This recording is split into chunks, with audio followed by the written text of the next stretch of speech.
In this essay, we're going to change things up a bit by comparing Maggie to Mauler. As we're going to see, we're going to have a little bit of fun, and I'm going to surprise people. I'm actually going to say Mauler, he's not good, he does contradict himself, but he's less radically contradictory than Maggie, who goes utterly nutsoid. So we're going to hear the EFAP react to an essay praising Snyder, and of course we know their stance. But the way they say he's a terrible director really makes no sense. It's complete contradiction. So we're going to hear them. Then we're going to get to the Maggie stuff.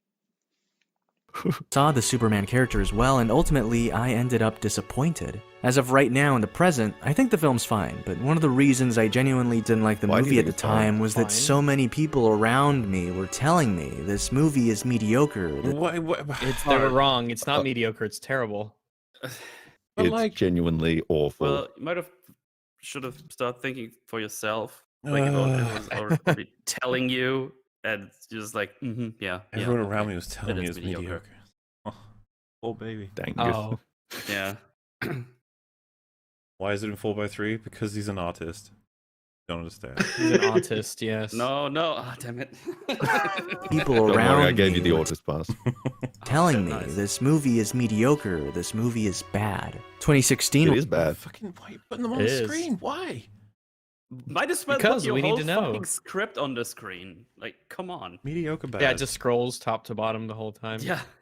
Because all the words in my script are important. Well, I remember back in the day, I don't know if he still does it, but Joseph Addison would link the scripts of his videos in the description, and at the beginning he would say, you can open them up and read along. It's like, what? Okay. No. Okay.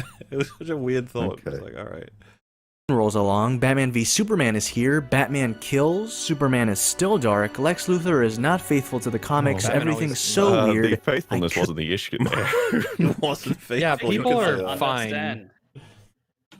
For the most part, people are fine if it's not faithful to the comic because the vast majority of people don't read comics, so they don't know anyway. Alright, so to be fair, there's two issues. One is Rag's insane thing about comic books. Very quickly, I understand what he means in North America, but believe me, if you go to Japan and most of Europe, normal people read comics, so he's just wrong. But that's Rags, not Mauler.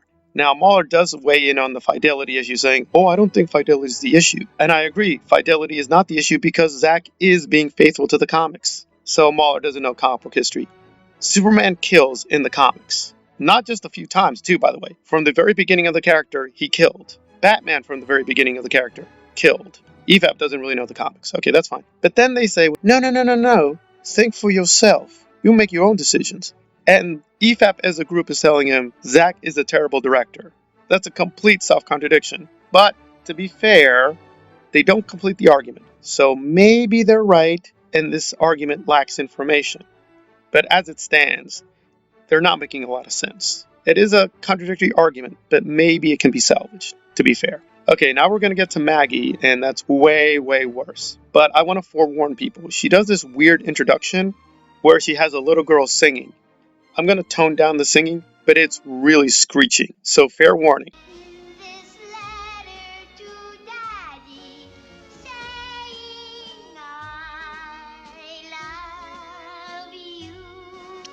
Man of Steel is a truly bonkers movie. It's a story of a godlike boy and the three adult men striving to be his dad. Snyder would never be involved in a PR campaign whose goal was to get Christian evangelical preachers to give sermons about how Superman is exactly like Jesus. We may want to soar like Superman, but most of the time we feel quite earthbound. A movie like Man of Steel provides a thrilling picture of what sacrifice, duty, courage, and honor look like. It is a rousing story. Thankfully, a genuine superhero, Jesus Christ, intervened on our behalf. Oh my god. And then there is the classic Save Martha beat from Batman vs. Superman. A lot of people have made fun of this moment, but let's take a look at it critically and figure out exactly how it functions and why it's so fucking weird. The moment that Clark says, "Save Martha," is a moment when Superman and Batman are suddenly able to empathize with each other. You could read this as a white male cyborg billionaire and a white male godlike alien realizing that we're all just people, that we have so much in common. But it's not a moment of identification with each other. Instead, it's a recognition of mutual devotion to an abstract parental unit. It's his mother's name!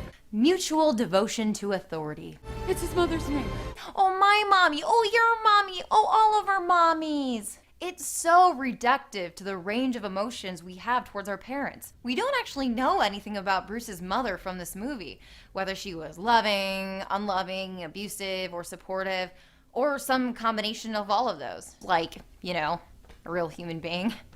Oh, but of course she's perfect, because mommies are just perfect. I mean, I know every time I meet someone whose mom has the same name as my mom, we become best friends, like immediately. In fact, I've started using Save Martha as a casual greeting instead of hello and goodbye. Save Martha!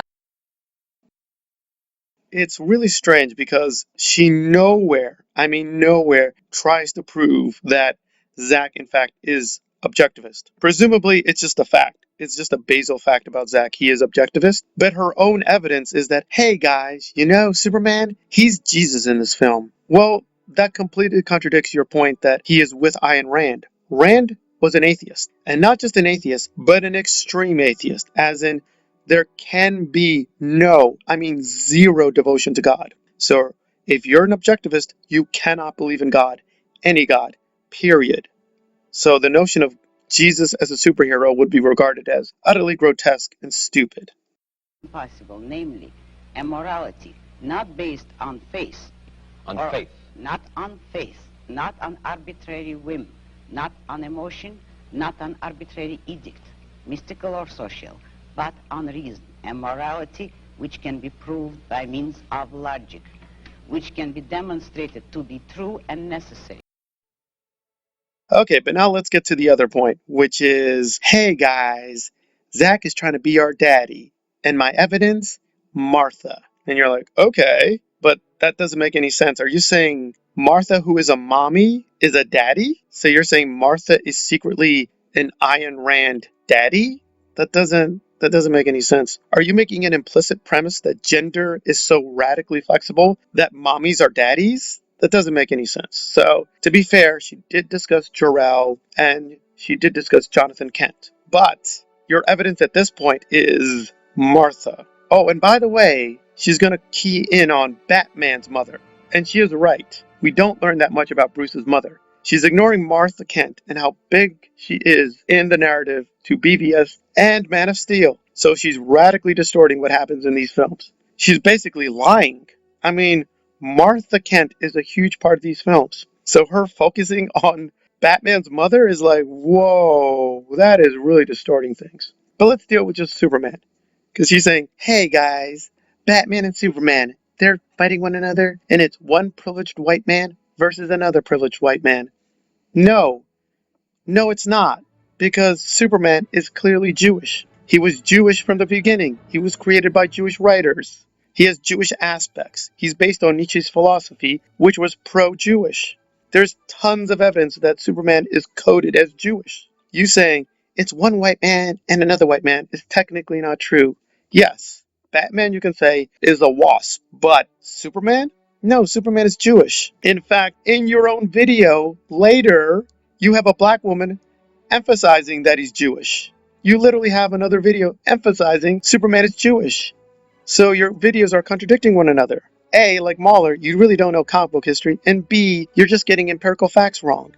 Oh, and finally, entire argument's a logical mess. You cannot say Zack is pro-Jesus and he's pro-Ayn Rand.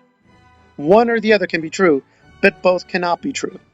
So, as much as I don't like Mauler and I don't like the EFAP, I'd have to say Mauler and the EFAP are comparatively more reasonable or less of a logical mess than Maggie. I agree, Man of Steel has issues. You can call it bonkers, but your stuff is even more bonkers. I mean, it is just crazy talk. You're not making any sense at all. You're just going utterly nuts for no reason. And this round, Maggie versus Mauler, I'm going to give it to Mauler. He sounds like the more reasonable person. Not much more reasonable, to be fair, but a little bit more reasonable than Maggie.